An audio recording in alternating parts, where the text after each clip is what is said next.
All right, we're here with Dan. What's up, buddy? Hey man, not much. Good, good. Can you tell me what exactly is the Federal Reserve and who runs it? Okay. As far as I know from the research I've done, the Federal Reserve is basically serves to prevent bank runs so that this Ponzi scheme of fractional reserve lending among the banks can continue. What the Federal Reserve has been doing since 1970 is printing fiat currency, which means that the dollars that they're printing is not backed by anything, and that's really what currency, since the dawn of civilization, it's always been something like legitimate, something that you trade in. It's currency is the reason we have currency is to facilitate barter, so you can just divide things into smaller increments. But now, by not having currency backed by anything, it really creates this economic bubble effect.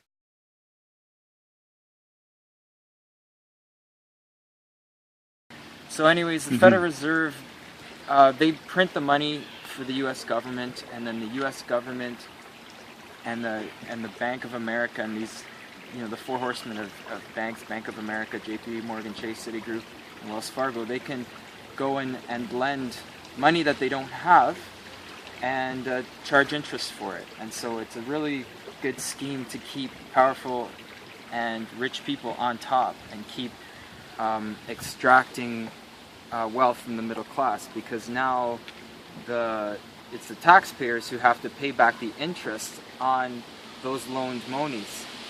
So that's what the Federal Reserve is. It was created in 1913.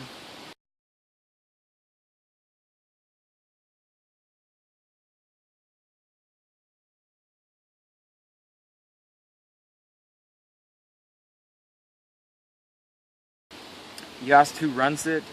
Janet Yellen runs it. She just recently took over at the beginning of this new year. We're speaking to you right now. It's 2014, July 2014. So at the beginning of this year, Janet Yellen took it over for Ben Bernanke. Also, what's important to note with the Federal Reserve is it's kind of a mystery as to who owns it, because it's a non-profit organization. But J.W. McAllister has done some research and some writing on it, and he worked with the House of Saud, and he determined that 80% of the Federal Reserve is owned by just 8 families, 4 American families, 4 European families.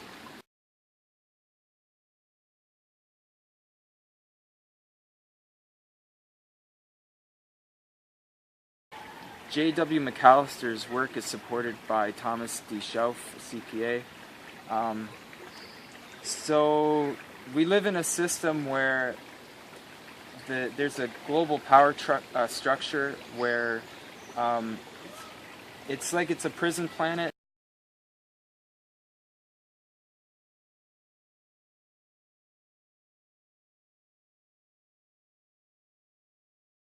The money system has been corrupted. It's been corrupted for a while, but the results of this corruption are getting really obvious these days. So I would encourage people not to support the banking system and indirectly the Federal Reserve. Okay. Thanks for sharing. No problem.